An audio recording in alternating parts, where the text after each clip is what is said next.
This video is best enjoyed during lunch, dinner, before going to bed, or when you need something in the background while studying or working. This is a story I compile and collected from various sources, so if there's anything incorrect or needs clarification, please kindly comment below. And if I mispronounce any words, please also comment, because the names of these guys are really hard to pronounce. Norse mythology takes us on a journey from the primordial ice and fire at the beginning of the universe to the end of days when ice and fire destroy the world. It tells us fascinating and wonderful stories about the Norse gods, about the ash tree Yggdrasil connecting the 9 realms, about giants, dwarves, and about Ragnarok, the apocalypse that plunges all realms into flames and ashes. Today, with the territorial expansion of Marvel, and when I say that, I mean Phase 1, 2, 3, names like Loki or Odin are no longer unfamiliar, but their origins are probably not well known. Before time existed and the world was created, unlike Greek or Japanese mythology which started with endless void, the people of Scandinavia, including settlers on the island of Iceland, believed in a place called Niflheim, the coldest and darkest land, ruled only by mists and ice. Parallel to Niflheim, there was another place called Muspelheim, the land of fire, home to demons and fire giants. This land was ruled by a giant named Surtur. And what was in between these two? Absolutely nothing, a void land called Ginnungagap. One fairly certain thing is, wherever there is water created by rivers, there is life. And myths with gods are no exception. In the icy land of Niflheim, there was a place called Hvergilm. This was the source of 11 rivers, the origin of all life, and also the place everything would return to. Among these 11 rivers, there was a special one named Elivagar, which slowly dripped into the void below, creating a new frozen land. This frozen land moved closer to Muspelheim. And what happens when ice meets fire? The ice melts. And it created the first giant, Ymir. Not only that, it also created an ice cow named Audhumla. These two beings relied on each other to survive. Ymir drank milk from the cow to live. As for what the cow ate to survive, I don't know, because it wasn't mentioned. Ymir ate well and slept deeply, but like many mythological tales, the unimaginable happened. While sleeping, sweat from under Ymir's arms formed 2 giants, one male and female, and his feet gave rise to a 6-headed giant, probably sweated too much from the heat. Like their father, these 3 giants were also nourished by the milk of the giant cow Audhumla. This cow, though not tethered, was probably suckled too much, so it became skin and bones. It had to look for something to replenish itself, or else it would become a milk-addicted cow. Born there, grew up there, Audhumla turned to lick the biggest ice block. Who knows if it was nutritious, but it was enough to stave off hunger. But the more it licked, the more bizarre things happened. The first time, human hair appeared. The second time, a human head emerged. By the third time, the ice block revealed a tall and handsome man. That was Buri, the first god. If there's a first person, there must be a second. But here, it's not mentioned. We skip forward to when Buri got married. I also don't know who his wife was, just know she was another ice giant. Together, they had a son named Bor. This guy married a Jotun named Bestla, like 2 noble families arranged in advance. The son of a king becomes a king. The first 2 families gave birth to the most powerful beings, Odin and his 2 less powerful brothers, Vili and Vi. A bit more context. At that time, the ice giant clan Jotun was still the peak of society, like Chaebols in South Korea. Other clans were far behind, at least in terms of numbers. And in primitive times, whoever had more people won. Ymir lived long, lived strong, lived carefully, but he was also weary. Odin, Vili, and Vi planned a full-scale attack to seize victory. Calling it a full-scale attack sounds grand, but in reality, it was just 3 people. Didn't accomplish much. 1 tree doesn't make a forest. 3 trees together are still just 3 trees. But with such a small number, the 3 brothers had to use strategy to win. Whether that's smart or sneaky probably depends on perspective. Odin, Vili, and V waited for the forefather Ymir to fall into deep sleep to strike. Caught off guard and half asleep, Ymir still fought back fiercely. However, after fatal wounds, he too rested in eternal sleep. Technically, this means the three brothers killed their own grandfather, right? But it seems like all mythologies are like this. Ymir died but didn't rest in peace. His blood created a great flood that wiped out almost the entire Jotun clan. Only two Jotuns survived, Bergelmir and his wife. The couple escaped to a land of mist and survived. All later Jotuns descended from them. But that's not very important. I added it just to lengthen the story. What remained of Ymir was used to create the world. That's right, you didn't hear me wrong. Odin dragged Ymir's corpse to the center of Ginnungagap, and the magic began. His blood became water and oceans. His flesh became land. His bones became mountains. His teeth became rocks. His hair became trees. His brain? They threw it into the sky, and it became clouds. His skull was lifted and became the sky. The three gods took sparks from Muspelheim and threw them into the dome. And at night, when we look up at the sky, we see those glowing red sparks. We call them stars. The world was created, but still empty. The three god brothers walked shoulder to shoulder looking for something. From nowhere, two trees appeared, one ash and one elm. Like many mythological tales, they carved the trees into human form, modeled after giants. Conveniently also made joints so they could move. Vili gave them hearts and minds. Finally, Odin breathed life into them. These first two humans were named Ask and Embla. All three brothers contributed to creating mankind. But somehow, only Odin was called All-Father, the father of all. Nevertheless, humans were still considered lower beings and could not live with the gods. That's something all mythologies say. The Norse universe the gods created didn't consist only of humans. It included 9 worlds, called the 9 realms, connected by the great ash tree Yggdrasil. Each realm had its own inhabitants, laws, and cosmic position. Starting with Asgard, the home of the Aesir gods. This was a sacred, noble, and most powerful land. It was the central domain of gods like Odin, Thor, Frigg, Balder, and also where Valhalla was, the glorious hall for brave warriors who died in battle. Valhalla was so huge it had 540 gates, each wide enough for 800 warriors to walk out at once. Not sure how they fight, but cleaning those gates for New Year must be exhausting. To travel from Asgard down to Earth, meaning Midgard, there was only one way, through Bifrost, the rainbow bridge connecting heaven and earth. This bridge was guarded by Heimdall, a god who could hear all sounds and see everything in the 9 realms. Ultimate security, so anyone planning to climb the bridge for fun, forget about it. At the center of the 9 realms was Midgard, our Earth. Midgard was created by the gods, surrounded by a vast, impassable ocean, and walled by Ymir's eyelashes to block fire and ice from the 2 ends of the universe. Reminder, eyelash wall. Yes, really, the creativity of ancient people is no joke. Far to the south was Muspelheim, the land of fire. There's nothing here but fire, lava, and blazing creatures. Its ruler was Surtur, the fire giant with a flaming sword, a key figure in Ragnarok. He would lead his army to attack Asgard and drown the world in fire. If you've seen Thor Ragnarok, you've probably seen him smash Asgard to bits. Not a spoiler, the movie's been out since 2017. Opposite Muspelheim was Niflheim, the land of ice and mist. This was considered one of the oldest regions of the universe, the origin of the first 11 rivers. At its center was a well called Hevergilmer, from which water flowed to form the world.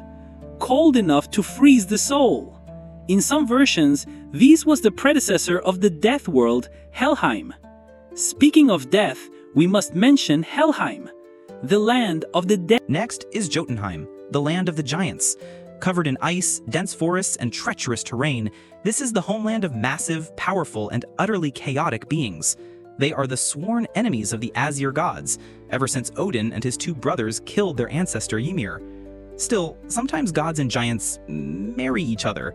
For example, Thor's father is Odin, and his mother is a female Jotun. The family tree is a bit complicated, so don't dig too deep or your head will hurt. We move on to Vanaheim, the world of the Vanir gods. Unlike the Aesir gods who are inclined toward war and strength, the Vanir lean toward magic, wisdom, agriculture, and fertility. They live in harmony with nature, possess prophetic abilities, and can control the elements. In ancient times, the Aesir and Vanir fought a war, but later reconciled and exchanged hostages. Since then, both divine tribes have lived together in Asgard. One of the most famous Vanir is Freyr, the god of harvest and fertility. Next comes Alfheim, the land of the light elves. This is a paradise for beings who love purity, light, and the arts. The Alf elves are not only beautiful, but also possess powerful magic. They help, or sometimes trouble, humans depending on their mood. They are the inspiration for guardian angels in modern culture. Alfheim is also ruled by Freyr, meaning he's both a boss in Vanaheim and the headmaster of Alfheim. Pretty versatile indeed. And finally we have Svartalfheim, also known as Nidavellir, the realm of the dwarves. Although small in stature, the dwarves are master blacksmiths, the ultimate craftsmen of the universe. They forged legendary treasures such as Mjolnir, Thor's hammer, Gungnir, Odin's spear, Gleipnir, the chain that binds the wolf Fenrir, and even a ship that can fold and fit in a pocket. However, they dislike sunlight. As legend says, they will turn to stone if exposed. Sounds a bit like the demons in Ghibli movies. In short, the Nine Realms are a complex yet fascinating system. From the majestic Asgard to the gloomy Helheim, from the bustling Midgard to the blazing Muspelheim. Each realm is a piece of the grand puzzle that is Norse mythology. And within those pieces, gods, monsters, giants, and even humans will all march toward the final battle, Ragnarok. Where there is light, there must also be shadow, and no place illustrates that better than Helheim, the world of the dead. This is the place where all who die without the honor to enter Valhalla will be sent. Thieves, murderers, or even gods who have done evil, if they did not fall heroically in battle, they have no chance of entering Valhalla, Odin's Hall, reserved only for warriors who died gloriously. They will be welcomed by the Valkyries, warrior maidens riding flying beasts, and brought to Valhalla to live a life after death, full of fighting, feasting, and preparing for the apocalypse. Back to Helheim, this place is ruled by Hel, the goddess of death, the most terrifying figure in Norse mythology. Helheim is a cold, gloomy, and lonely land. Anyone who sets foot here will be engulfed in darkness and sorrow. The concept of joy or happiness in Helheim is a far-fetched idea. But, to be fair, Helheim is not a place of torture.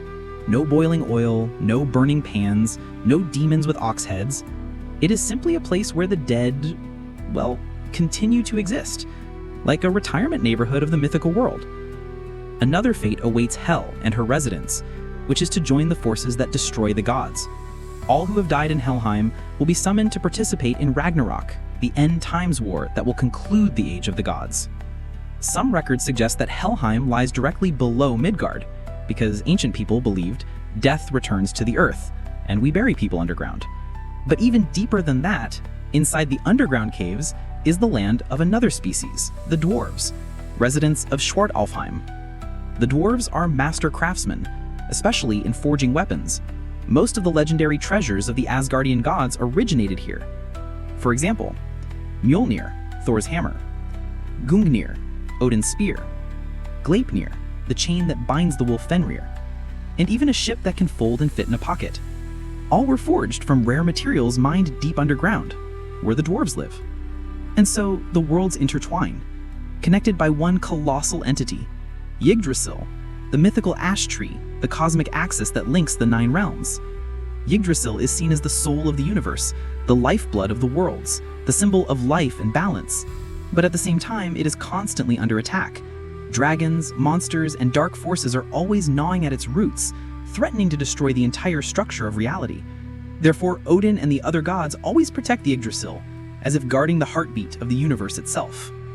It was Odin, along with his brothers Vili and Wee, who built the city of Asgard in the beginning, partly to defend against internal and external enemies, but also to have a proper residence, because being called the Allfather and living on the streets would be kind of odd. Once the basic construction was complete, the next essential thing for a world to exist was law. And none other than Odin himself established the first rules to maintain order and peace among the gods, as well as the inhabitants of Asgard. These laws were considered inviolable and had to be strictly followed to preserve fairness and order. Odin also encouraged gods, and even humans, to live by noble values such as loyalty, courage, and self-respect. He was known as a god full of wisdom, deeply philosophical and ethical. Whether he actually lived up to those ideals, well, we'll see. In some cases, the gods were allowed to use force to stop chaos and ensure the survival and growth of the universe. Most important of all were the punishments for those who did not obey the laws. Odin set strict rules for rebels and anyone who threatened the peace and stability of Asgard. These punishments were not unlike the torture devices of the Middle Ages that we often imagine. But to accomplish all of this, what Odin needed was not only strength, but also supreme intellect. Odin was the most warlike god, the one who united all gods under one cause. But no matter how detailed his battles were told, they never overshadowed the power and wisdom he possessed. Odin's quest for knowledge was as arduous as the journey of the monk Xuanzang seeking scriptures. But in return, he gained the secrets of the universe, a way to even heal your soul after stumbling across one of those "How I Made 100 Million at 20" videos. Not only that, but this knowledge was also the most valuable thing to turn the tide of battles and convert defense into offense. In short, whatever Odin wanted, he got. And of course, everything comes at a price. And the price of precious knowledge has never been cheap. We all know Yggdrasil connects the 9 realms, but it's not by coincidence that it stands at the center. What it connects is not just the worlds, but also nearly all of human knowledge. And for someone as ambitious as Odin, it was not something to overlook. Yggdrasil is described as a massive tree with 3 root layers, 3 branch layers, and 3 leaf layers, each representing a different world in the Norse mythological universe. One of Yggdrasil's deepest roots reaches down into Asgard, the world of the Aesir gods. But more importantly, each root reaches into a well of knowledge. The most important of these is the Well of Erd, located right in Asgard, guarded by the 3 Norns, the goddesses of fate. Erd is the past, Verdandi is the present, and Skuld is the future. Each day, the goddesses would draw water from the well to nourish the Yggdrasil tree. As one who sat high above observing everything, Odin could of course see their work. But unlike the party-loving gods on Mount Olympus, what Odin longed for was knowledge. And what those 3 goddesses brought was not just ordinary knowledge, but the ability to see fate itself. Simply put, it was like the ultimate form of observation hockey. In addition, the Norns sat around the Well of Erd and used the threads of life to weave a complex web that represented the destiny of all beings, including humans and gods alike. The Well of Erd was considered the place where the Norns gathered to determine fate, and also the place where the mysteries of life, death, and destiny were answered. From his magical throne, Odin could observe everything the Norns were doing, but he couldn't help but wonder, how could they possess such knowledge? And if you stood before 3 goddesses who could see the past, present, and future, what would you do? Of course, you'd ask everything you could. Odin always found ways to question the Norns out all that they knew. The knowledge they held was almost everything, and for an ambitious god like Odin, that desire was unavoidable. But as I've said, everything comes with a price, and the price to acquire the Norns' knowledge was nothing at all, because they wouldn't sell. They carved everything into the bark of the tree using rune characters, an ancient magical script understood only by them. These symbols etched into the fate of the 9 realms, containing things no one was allowed to know, not even Odin. Only those who were worthy could perceive them. And as with all main characters, one must experience loss and suffering to reach greatness. Odin, who was born with nearly everything, also had to accept that truth, and the price he had to pay was far greater. That price was, after many days of enduring hardship without gaining anything, Odin decided to perform a ritual to become one with the rune symbols. He took Gungnir, his only powerful spear, and stabbed himself, then hung his body on the Yggdrasil tree. From the wound, Odin gazed unblinking into the deepest part of the tree, the realm of the Well of Erd. And just like that, for 9 days and 9 nights, without a drop of water or a grain of food, with no help from anyone, for if there was, it would be considered a grave offense, Odin did not blink. His eyes blazed like the fiery eyes of truth. 9 days without sleep. Then on the final night, everything began to appear. The rune characters started to dance before his eyes. Odin saw through all things, through every layer of knowledge, down to the deepest truth, or more precisely, to the bottom of the well, where his own version of the One Piece was hidden, the knowledge he had long desired. The rune characters revealed truths Odin had never imagined. This was the knowledge of all existence. Myth tells that Odin cried out, "I have been sharpened and I have grown wise. I have matured and I have developed. Word by word I have learned. Word by word I have remembered. Deed by deed I have experienced. Lesson by lesson I have understood." Having said that, Odin collapsed, was taken to Asgard's medical room, slept for 3 days and 3 nights, and awakened as a max-level god. Of course, he survived and continued on his path to expand his knowledge. But human greed is never enough, let alone divine greed.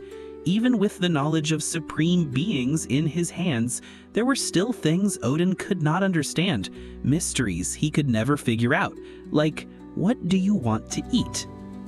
At first, Odin didn't pay much attention to such things, but then event after event struck, and he could no longer ignore them.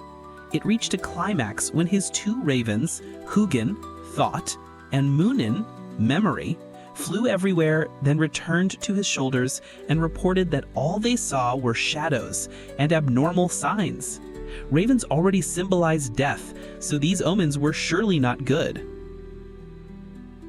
Added to that was the intuition from his wife, the goddess Frigg, prompting Odin to seek even greater knowledge in preparation for the darkness to come. And the only place that could provide knowledge beyond even the Well of Erd was the mother of the Well of Erd, the Well of Wisdom, Ymir. It was near Jotunheim, the land of the giants, the gods' greatest enemies, and so another pilgrimage for enlightenment began. Sometimes he disguised himself as a human when passing through Midgard, the world of men. Other times he turned into a giant to infiltrate Jotunheim more easily. From this, a new title was born, the Wanderer of 10,000 Miles. On this journey, he faced countless hardships, and the hardest part was that Odin didn't know what the price would be this time. Until he met a giant riding a male deer, a rare and majestic creature. Odin approached to make acquaintance. The giant's name was Vafthrûdnir, known as the wisest among the giants. Hearing that name, Odin immediately knew many had come to test this giant's wisdom and ended up becoming headless knights. The rules were simple. The giant would ask 3 questions. Answer all 3 correctly, and you can have whatever you want. Answer wrongly, and your head is lost. The first question, what is the name of the river that separates Asgard and Jotunheim? Odin answered immediately, Offing, the ice-cold river, slicing flesh and bone but never freezing. A look of surprise flickered on Vafthrûdnir's face, but he still had confidence in his next 2 questions. Question 2, the names of the 2 horses ridden by the gods of day and night across the sky. Odin again replied, Skin Foxy and Hrím Foxy. Vafthrûdnir began to tremble, for only gods and a few truly wise beings knew those names. And question 3, the name of the plain that will become the final battlefield of destruction. Odin answered, the Vigrid Plain, 100 miles wide in all directions. 3 questions, 3 correct answers. Now it was Odin's turn to ask, and he asked only one. Tell me the last words I whispered into the ear of my demonic son, Baldur. Hearing this, Vafthrûdnir jumped off the stag's back, his face pale, eyes fixed on Odin. He realized this was Odin, the only one who could have known that. And since he could not answer, his head now belonged to Odin. But Odin did not take it. He only asked, tell me what Mimir will demand in exchange for the Well of Wisdom. Vafthrûdnir answered, an eye, nothing else will suffice. Odin spared the giant and thought, "One eye? Not too bad. After all, I possess the whole world." With that thought, he turned to walk south, only to suddenly lock eyes with Surtur, the fire giant with the flaming sword flaming. This was a formidable enemy, sure to join the god-destroying side in the final war. Thinking of that future, Odin silently turned north towards the roaring waters that poured from the dark realm of Niflheim, reminding him of the two extremes, one burning in fire, one swallowed in icy void. As the supreme god, Odin knew it was his duty to save the world from destruction, and the only thing that could do that was to master all human knowledge. He followed his wife's advice and headed straight to the Well of Wisdom. Mimir was standing there, waiting, eyes fixed on the surface of the well. Each day, Mimir drank a sip of wisdom from the spring, so when Odin arrived, he recognized him immediately and spoke, "Odin, all-father of the gods, if you have come here, then ye must know what must be done." Odin said nothing. He calmly plucked out his own eye. From that moment, he was known as One-Eyed Odin. Though he was a god, pulling out his own eye was indescribably painful. Nevertheless, he clenched his teeth and endured, not uttering a single complaint. Mimir accepted the eye, dropped it into the spring. It sank slowly and glimmed at the bottom. A cold wind swept through, and the leaves wrapped around Odin's body. He took out a horn made of antler, scooped the spring's wisdom, and drank. Each sip was an intoxication of knowledge. Each sip was a layer of understanding Odin had never reached before. That day, Odin saw the future even more clearly than the present. He saw all that was destined to happen and all that would never come to pass. The price of knowledge is pain and loss. Just as humanity had to trade the blood of their ancestors for today's achievements, Odin too had to sacrifice in order to see through the world. From that day on, he would no longer see with eyes alone, but also with the soul. Odin paid the price, and truly that price was quite cheap compared to what he received. And that is the end of episode 1 in the Norse Mythology series.